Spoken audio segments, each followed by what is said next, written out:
So one of the things that has helped me massively build my consultancy business and get speaking opportunities, be included in roundups online, be invited to podcasts, to be a guest on podcasts, has been making sure that I have enough testimonials, references, and social proof. And this is something that people shy away from doing sometimes because they don't want to get bad reviews. But that's another story for another day. But reviews of any kind can be extremely powerful for your business. But there are a couple of things I wanted to share with you in terms of getting testimonials and references and social proof that you can use to get more customers.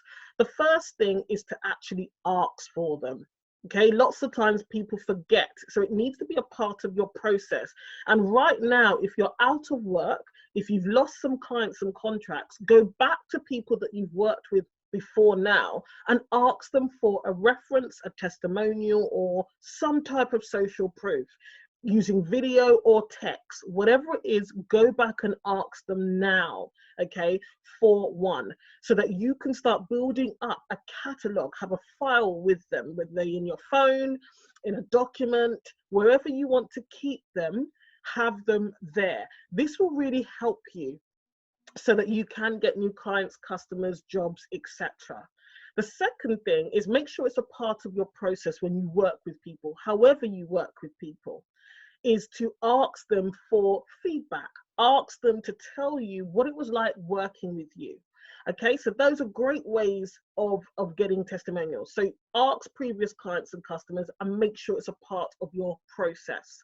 The third thing I'd say about testimonials and references is that you want to be specific. So you know what it's like. If you ask somebody an open-ended question, they could come back with anything, okay? And what they come back with might not actually be insightful or helpful.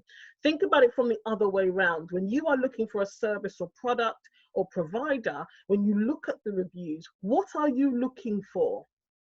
Okay, you don't just want generic answers usually, or just yes or no, depending on what it is, all right? You want answers. You want to see feedback that is insightful, feedback that is relevant to you, your circumstances, maybe your motivations, where you're at right now, and how they were helped or not by that product or service. So be specific about what you ask people to give you feedback on. What kind of testimonial are you asking for? Very recently I went to a networking event and there was a gentleman there with a business. The reason why he doesn't have any testimonials is because he's afraid of poor reviews. And that's very interesting. But remember, poor reviews are a great way of you looking at what you could do better, number one. And number two, what it does is actually show that you are a genuine business or service provider, consultant or coach. And I tell you why, because nobody's perfect. No business is perfect. And actually, if you have like a range of reviews, I mean, it's great to always get 5 stars, etc. But if you have a range of reviews, it shows that you're a true, authentic business with ebbs and flow, ups and downs. And the real tester is how you deal with the poor review.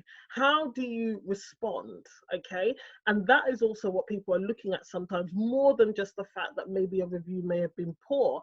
They might be observing how you as a business or a service provider chose to deal with that poor review. So those are just some tips there, because right now you want to make sure that you are firming up all of your resources and putting yourself in the best position possible to get that next job, get the next contract, or get some clients and customers.